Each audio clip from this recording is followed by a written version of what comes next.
Wow. So UFC 295 is now in the books. Here's the two storylines that we got out of it. For one, a controversial stoppage with the Alex Pereira and Jiri fight. And then the other one is trying to understand how did Michael Bisping become the father figure for Tom Aspinall, who is now the interim heavyweight champion of the world. And in my opinion, maybe with the opinions of many other people, probably the true undisputed champion because you have an unknown champion right now, a current champion that is sitting in the undisputed throne, but his whereabouts are unknown in terms of where he's going to go in the next couple of months and what he's going to do if and when he's ever going to fight Stipe. Now, the controversial stoppage, I will say that you got to understand it is within the referee's discretion, and the old saying goes, it's always fighter safety first, which, by the way, goes into the discretion of the referee. And being in this case, Mark Goddard, yes, he's been in the circle of controversies in the past, and that is something to try to understand and wrap your head around. But you also have to understand that different fights call for different circumstances, and different referees are just going to see different occurrences and they're going to make a decision on the fly. And by the way, some of the most very stressful situations that anybody can work in, especially when you're in there with two of some of the best and trained, highly trained killers in the world trying to tear each other's heads off, and your entire job is to provide safety and the understanding of fairness and fair play in the world of sports, but also understanding the code of martial arts of respect and obviously getting the fighter home to where they need to go after this whole entire event is finished. So the referee did what they had to do. It's not the worst stoppage in the world. You got to understand something about Jiri's style. He likes to keep his hands down. And because of that same reason that he loves to keep his hands down, eventually this fight was going to be very dangerous for him. It was going to be inevitable that he was going to get hit and knocked out at some point. If it wasn't going to be in the first or second round, it was going to be in the third or somewhere in the championship rounds. So now let's go back to Tom Aspinall and Michael Bisping. It just seems like Michael Bisping comes across as a P. Diddy of British MMA. And why do I say that? Because he's always all up on the videos, always trying to take credit.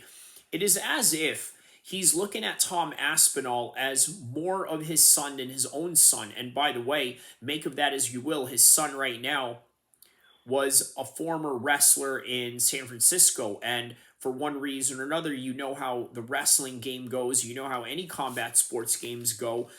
You're going to catch some kind of injury at some point, and it put him out of commission and potentially affected his scholarship with San Francisco State. I'm talking about Callum Bisping, the son of Michael Bisping. Now, it just seems like he took on a whole different son, or became a father figure to a son figure with Tom Aspinall. Now, we all know that Tom Aspinall has a great relationship with his dad. His dad was the one who taught him jiu-jitsu. His dad was the one who trained him in the world of MMA, and in particular in grappling, because that was his specialty, and mentored him all the way to the top of what you saw tonight, of him becoming the interim heavyweight champion of the world. But in my opinion, and like I've said before, really the heavyweight champion of the world. So how do you look at that situation with Michael Bisping and Tom Aspinall? Is it just a man who is living vicariously through somebody else, or just somebody that wants to share that same moment of glory that he's shared to himself back in 2016 and now has somebody else to relate to in this particular moment of time, in probably one of Tom Aspinall's greatest moments of his life? So, again, these are things that we're going to have to try to unpack as the weeks go on. But for now, we have a controversial stoppage, but we have a great accomplishment in Alex Pereira being able to do this within less than what?